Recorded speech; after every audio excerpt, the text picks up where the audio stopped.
Fala pessoal, que nem vocês viram no vídeo anterior, eu tentei explicar para vocês o que era eunuco. Eu acho que eu fui bem claro no vídeo, né, que eu falei que você não pode pegar um termo de 2000 anos atrás e querer dar um entendimento moderno, porque as palavras mudam o entendimento conforme o tempo. Eu sempre dou como exemplo aquela palavra gay. Gay até aproximadamente um século atrás não tinha conotação nenhuma com homossexual. Eu mostrei até um gibizinho para criança chamado gay. Hoje já é impossível você desvincular a palavra da homossexualidade. A mesma coisa é o termo eunuco. Eu não posso dar uma interpretação moderna para um termo. Eu tenho que investigar as fontes da época.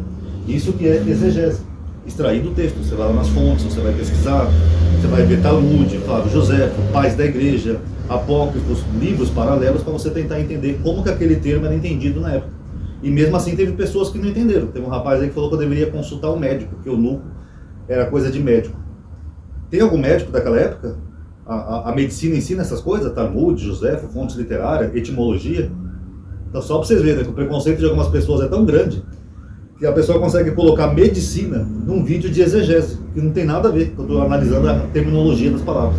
Era como dizia Einstein, né? É mais fácil você dividir um átomo do que um preconceito. Mas vamos lá, pessoal. Eu vou aproveitar esse gancho, como hoje é o último dia do mês, e esse tema sempre gera polêmica, então dá mais views no canal. Aliás, falou em gay, aparece evangélico de tudo que é lado. Daqui a pouco aparece até uma Malafaia aqui no meu vídeo. Meu irmão, você está equivocado, meu irmão. Você vai arder do inferno, meu irmão. É só o que falta. Deixa eu passar a sirene. Então eu vou aproveitar o gancho nesse tema e vou fazer uma análise de um outro texto que eu fiz um short, que é o servo do centurião romano. Essa passagem só é narrada por Mateus e Lucas. Ela não é narrada em Marcos. Como os dois usaram Marcos como base, então eles deveriam ter uma outra fonte para poder criar essa passagem. Ou talvez o Lucas pode até ter usado Mateus ou algum outro evangelho como base, não sabemos, tá? Que nós estamos no campo da hipótese.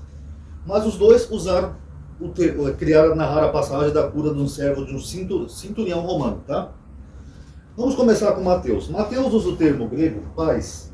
Eu vou escrever até em grego aqui que eu copiei, tá? Eu não sou muito bom em grego, tá, pessoal? Porque eu estudei mais hebraico. Eu só analiso as palavras em grego. Ó, o termo grego é esse daqui, ó.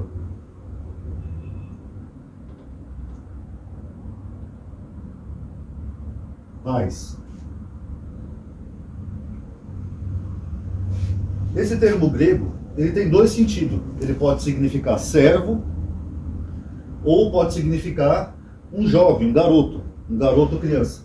Porque no mundo grego-romano, pessoal, era comum os gregos e os romanos, eles terem amantes do mesmo sexo, os mancebos. Por exemplo, Adriano teve um jovem que ele se apaixonou, mandou fazer até uma estátua para aquele jovem e tal, não sei o quê. Então era um jovem garoto. Ele era um pai. E esse relacionamento entre um homem mais velho e um garoto, no mundo grego-romano, é daí que vem o termo pederastia. Aqui, ó, pais, virou paiderastia, e depois, em português, pederastia, que vem desse termo aqui, ó, pais. Então, pederastia. Então, o servo aqui, em grego, ele não tem tanto sentido de servo no sentido de como a gente toma, por exemplo, um escravo. Ele tem mais o sentido de alguém que presta algum tipo de serviço. Inclusive, pode ser até um servo sexual, tá? Já Lucas, ele faz uso de outra palavra. Lucas usa esse termo aqui, ó, doulos.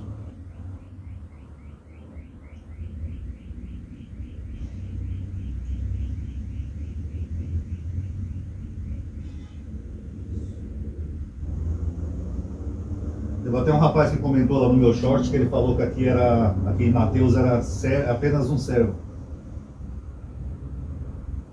Doulos, em grego, também pode significar um servo, mas também significa um escravo. É alguém que é obrigado a servir alguém. Tá? Agora o primeiro ponto, que nesse rapaz que comentou no meu vídeo. Tanto Mateus quanto Lucas, eles conheciam as duas palavras, porque eles fazem uso das duas palavras, muitas vezes para se referir aos servos de Cristo. Por exemplo, Jesus falando, ó, e os servos do reino serão fartos, não sei o quê. Eles usam os dois termos. Tanto Mateus conhece o termo doulos, como Lucas conhecia o termo pais, e ambos fazem uso de ambos os termos. Mas nessa passagem específica, Mateus usou pais e Lucas usou doulos, tá? Mesmo conhecendo as outras palavras. Primeira pergunta. Se Mateus conhecia o termo doulos, e ele faz até uso abundante dessa palavra doulos no seu evangelho, por que ele não usou aqui? Por que ele não colocou doulos, que nem Lucas, para evitar má interpretação do texto? Por que ele usou um jovem garoto? um pais, que é a palavra que origina a pederastia, que era muito comum no mundo romano. Curioso, né? Agora vamos ver o contexto, né? Os evangélicos sempre quando vem aqui no meu canal eles falam texto sem contexto é pretexto. Beleza, vamos analisar o contexto. Nessa época que eles estavam aqui, eles estavam dominados por quem? Por Império Romano. E tinha a pederastia que era abundante. Correto. Os humanos eram o quê? Os humanos eram um império opressor. Tanto que no Apocalipse o Império Romano era chamado até de besta, o dragão, né? Para quem não sabe, eu tenho uma playlist aí sobre o Apocalipse. E os romanos faziam o quê quando eles conquistavam? Eles cobravam altos impostos, eles oprimiam o povo, e muitas vezes quando o povo se rebelava, fazia alguma rebelião, alguma coisa contra os romanos, eles faziam o quê com esse povo? Escravos. Estima-se que boa parte da população romana, a maior parte era formada por escravos. Eu não vou citar um número aqui de cabeça porque eu posso errar, porque eu não quero transmitir informação falsa. Mas Roma era o maior império que teve no mundo antigo. Então eles iam fazendo escravos em vários lugares. Eles conquistavam lá, por exemplo, os gregos. Pegavam os gregos e levavam como escravos. Conquistavam lá os judeus. Levavam os judeus para Roma como escravos. Inclusive o Coliseu romano, para quem não sabe, ele foi construído com mão de obra escrava dos judeus. Depois da rebelião do ano 70, lá que até Joséfo participou, os romanos ficaram com tanta raiva dos judeus que levaram milhares deles para Roma como escravos, roubaram os tesouros do templo dos judeus e obrigaram eles a construir o Coliseu. Então, eles faziam muito isso aqui, ó, escravos no Império Romano. Então, se Roma era um império opressor e eles faziam escravos, qual é o grau de empatia que você acha que os romanos tinham pelos seus escravos? De 0 a 10. Eu vou contar uma história para vocês do contexto do mundo romano, que virou até filme, a história de Espartaco. Espartaco foi um escravo, eu não lembro de qual região ele é, mas ele era um escravo romano, ele era obrigado a lutar naquelas lutas lá de gladiadores romanos, aí ele cria uma rebelião, começa a incentivar outros escravos a se rebelar, perdão. Aí isso vai aumentando o número de escravos rebeldes, aí os romanos conseguem combater eles, e os romanos pegam todos aqueles escravos, que eu acho que eram mais de 30 mil, se não me falha a memória, e colocam todos eles em cruz. Eles crucificam todos eles, porque eles se rebelaram contra os romanos. Então só aí você vê o grau de empatia que tinha um romano pelo escravo. Outro exemplo, no próprio Coliseu romano, os escravos eram obrigados a lutar naquelas lutas de gladiadores, tal, não sei o quê. Aí quem vencia, o imperador fazia assim, com o nosso sinal de joinha, ou assim, vai deixar aquele cara vivo ou morto. Era assim que eles tratavam os escravos. Inclusive no Coliseu também eles botavam escravos para serem devorados por leões. Eu acho que é na época, é pós-Domiciano, se eu não estou enganado, acho que é na época de Trajano, se eu não estou enganado. E os escravos romanos também eram usados nas guerras. Por exemplo, quando um romano ia fazer guerra com outro reino, eles tinham aqueles navios que tinham vários remos assim. Então eles ficavam lá remando, todos os escravos, ficava alguém batendo o tambor, e ficava o senhor, passar a sirene, e ficava o senhor com a chibata. Um filme que mostra isso daí também muito bem, esperar passar o barulho.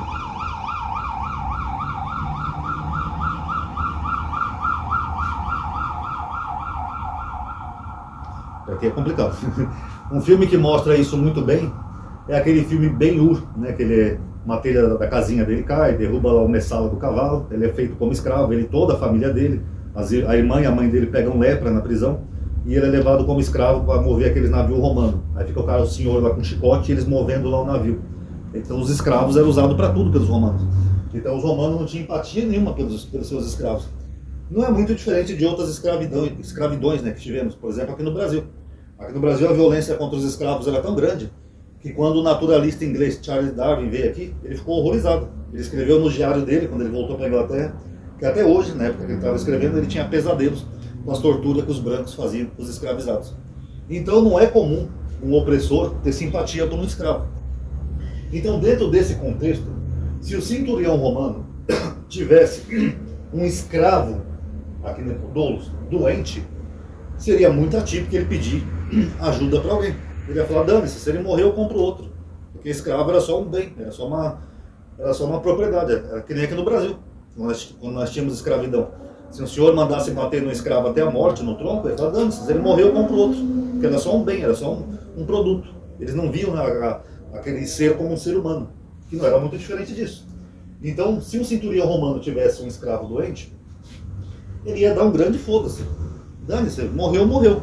Agora, se um centurião tivesse um servo doente, que era um jovem, que servia a ele de alguma forma sentimental, aí já é diferente. Aí ele tinha apego para aquele jovem, ele tinha uma afetividade para aquele jovem, aí sim ele procuraria ajuda. Então qual que vocês acham que é mais provável? Que Mateus estivesse correto usando o termo pais, ou Lucas que usou o termo doulos, escravo? Aí complicou, né, pessoal? E outra, o centurião ele pergunta, ele se aproxima de Jesus, ele pede essa cura. O que Jesus faz? Ele elogia a fé do centurião, ele atende ao pedido do centurião, e em nenhum momento Jesus reprime isso daqui. Pelo menos no Evangelho de Mateus que usa esse termo. É por isso que eu falo, se tem homofobia, não é da Bíblia, nem do Deus da Bíblia, nem de Jesus. É da cabecinha dos evangélicos que transforma isso no maior tabu do mundo, né? Enquanto isso tem pastores por aí mandando ver na criança de alguém. Quase todo dia tem notícia de pastor pedófilo, isso eles não ligam. Agora uma relação homoafetiva, homossexual, vai pro inferno, amadinho. Mas então, qual vocês acham que é mais provável, Mateus ou Lucas? O mais provável é Mateus. Talvez Lucas, quando escreveu o seu evangelho, ele não tenha tido o mesmo entendimento. Mas Mateus coloca aqui nas entrelinhas isso. Então, pelo contexto, a gente vê que não seria normal um centurião romano, que sabia que a Judéia era um barril de pólvora, que explodia rebeliões em todo momento. Teve várias rebeliões na Judéia, a própria Bíblia menciona, Judas o Galileu, aquele outro que eu esqueci o nome agora, é Judas o Galileu, e tem um outro também que causaram distúrbios em Roma. Os próprios zelotes eram violentos, né? Viviam agredindo os romanos, né? Tentando matá-los e vice-versa. Então, um centurião romano chegar para um jovem judeu, que ele nem conhece direito, só ouviu falar de fama que era um curandeiro, e pedir uma cura, no contexto só cabe isso daqui, pessoal. Só se ele tivesse alguma relação sentimental com o seu jovem servo, tá bom? E para finalizar, eu vou trazer mais uma bomba aqui nesse vídeo. Vou aproveitar que é final do mês, mas eu jogo uma bomba na cabeça dessas pessoas moralistas, né? São moralistas com os gays, agora com os pastores evangélicos, que a maioria, não vou nem dizer a maioria, uma grande parte são abusadores, né? Dão até dízimo e chamam de ungido, né? Chega a ser até curioso. Quase todo dia tem um caso. Eu já fiz um vídeo aqui sobre taxa de amostragem, tá? Para quem quiser entender o que é taxa de amostragem. Porque todo dia um caso, pessoal. Os evangélicos superaram até os católicos em pedofilia, pelo amor de Deus, gente. E isso eles não vêem problema nenhum.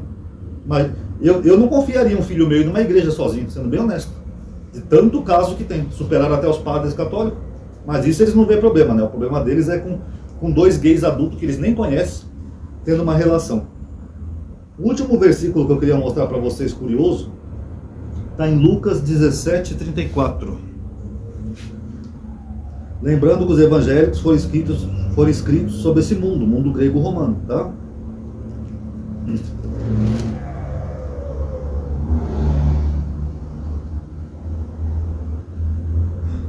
Lucas 17:34.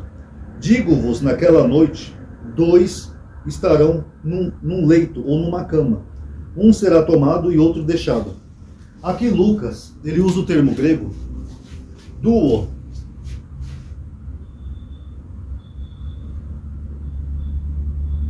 Que é um termo masculino.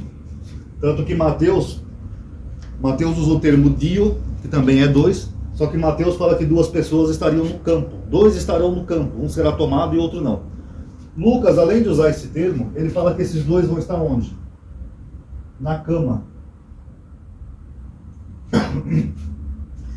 Lucas está falando aqui tudo no masculino, ele está falando de um casal. 2 estarão no leito, um será tomado e o outro deixado. Por que estariam 2 homens numa cama? Curioso, né, pessoal?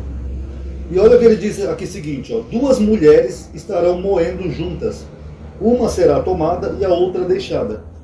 Esse 2 mulheres moendo também tem um probleminha aqui, tá, pessoal? Porque moer, algumas pessoas entendem que moer é um eufemismo para sexo. Vocês querem ver? Deixa eu ver se eu acho aqui rapidinho no livro de Jó. Lembrando que a Bíblia, que eu falei no vídeo anterior, ela usa eufemismos, tá? A Bíblia não vai usar palavras de baixo calão, por exemplo, trepar, fazer sexo, não, eles usam eufemismos. Deixa eu ver se eu acho, só para encerrar o vídeo aqui.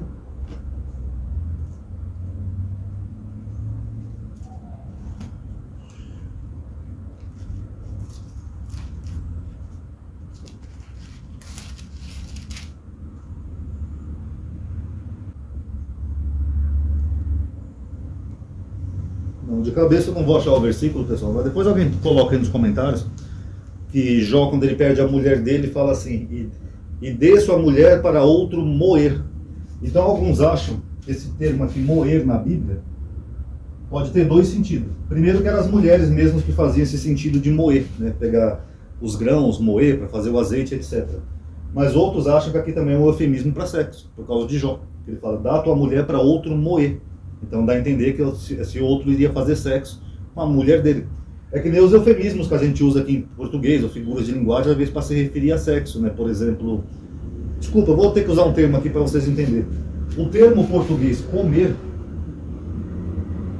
significa se alimentar. Por exemplo, eu vou comer um pão, eu vou comer uma feijoada, eu vou comer um arroz com feijão. Mas nós usamos esse termo para sexo. Então se eu falasse assim, que nem no exemplo de Jó, dá a tua mulher para outro comer. É óbvio que ali o comer é sexo. É o mesmo com o termo moer aqui, ó, em hebraico. Moer é moer grãos. Moer, por exemplo, um azeite, moer trigo, essas coisas. Mas só que em alguns casos era usado que nem o termo comer aqui, ó. Era usado para sexo. Então Lucas, além dele colocar dois homens numa cama, o que já é estranho, ele coloca duas mulheres moendo. Será que essas duas mulheres no campo estavam moendo grãos? Ou será que elas estavam fazendo outra coisa? Aí fica ao critério de vocês, tá? Eu só vou citar, porque como eu tenho um canal que ensina, eu tenho que falar as duas versões para vocês. Aí vocês tirem suas conclusões. Vocês acham que essas duas mulheres estavam moendo literalmente grãos? Ou vocês acham que essas duas mulheres estavam fazendo algo a mais? Porque Lucas, no versículo anterior, coloca dois homens em uma cama, coisa que nem Mateus fez. Complicado, né, pessoal? Então tá aí. Mais um videozinho bem explicativo, tá? Eu sei que não vai adiantar para alguns, daqui a pouco vai ter gente mandando eu consultar médicos, sendo que não tem nada a ver com etimologia de palavras. Mas enfim, quem gostou, pessoal, dá um like, por favor. Eu sei que é chato pedir em todo vídeo. Comenta qualquer coisa aí que ajuda a aumentar a atividade. Olha só o vídeo anterior, só por causa dos comentários, ele teve mais views. Então comenta e xinga se me quiser, fala que você não gostou, não me importa, o importante é ter engajamento, tá? Pode opinar aí à vontade o que vocês acharam. Obrigado aí por terem assistido. Paz a todos.